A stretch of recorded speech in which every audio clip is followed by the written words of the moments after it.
জঙ্গলের বুক চিরে চলেছি, দুপাশে জঙ্গল আর জঙ্গলের মাঝ দিয়ে বয়ে চলেছে এই রাস্তাটা। রাস্তার ঠিক পাশেই তিস্তা ক্যানেল। হ্যাঁ বন্ধুরা, ঠিকই বুঝতে পেরেছেন, কাজলডোবা যাচ্ছি এখন আমরা। কাজলডোবা এখান থেকে মাত্র 3 কিলোমিটার দূরে অবস্থিত।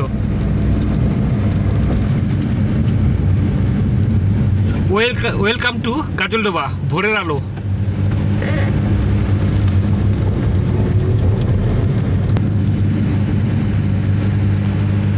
Welcome to Teesta barrage.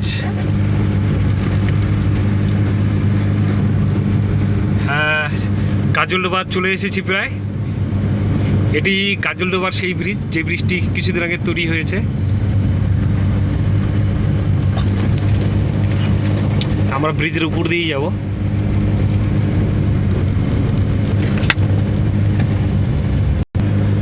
তো বন্ধুরা, এখন আমরা ওই ব্রিজের উপরে উঠলাম।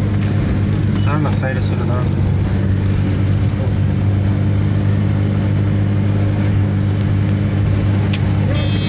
দেখতেই পাচ্ছেন বন্ধুরা কতটা ভিড়। আজ রবিবার বলে অনেক ভিড়।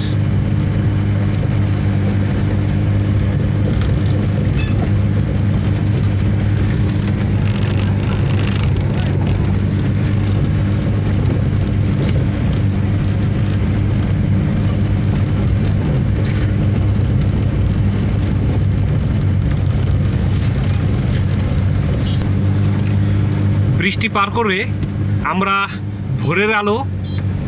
ভোরের আলোর মধ্যে প্রবেশ করলাম।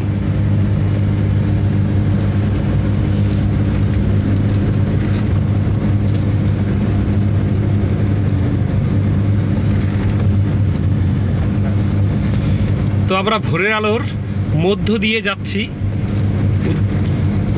আমাদের উদ্দেশ্য এখন যাব সরস্বতীপুর হাটে।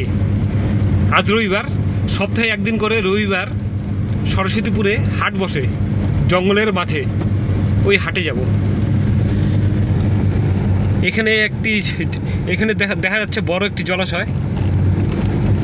এখানে নৌকা বিহার হয় এবং প্রচুর পরিমাণে মাছ তোলা হয় এই জায়গাটা থেকে।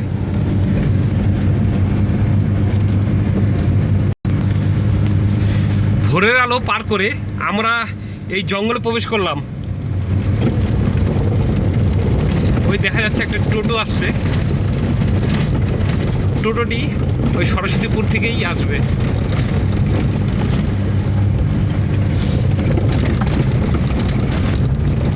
তো হাটে যাওয়ার জন্য নিয়ে নিলাম শর্টকাট রাস্তাটা দেখাই যাচ্ছে। রাস্তাটা খুবই বাজে রাস্তা, দুপাশে চা বাগান আর মাছ দিয়ে এই রাস্তাটা।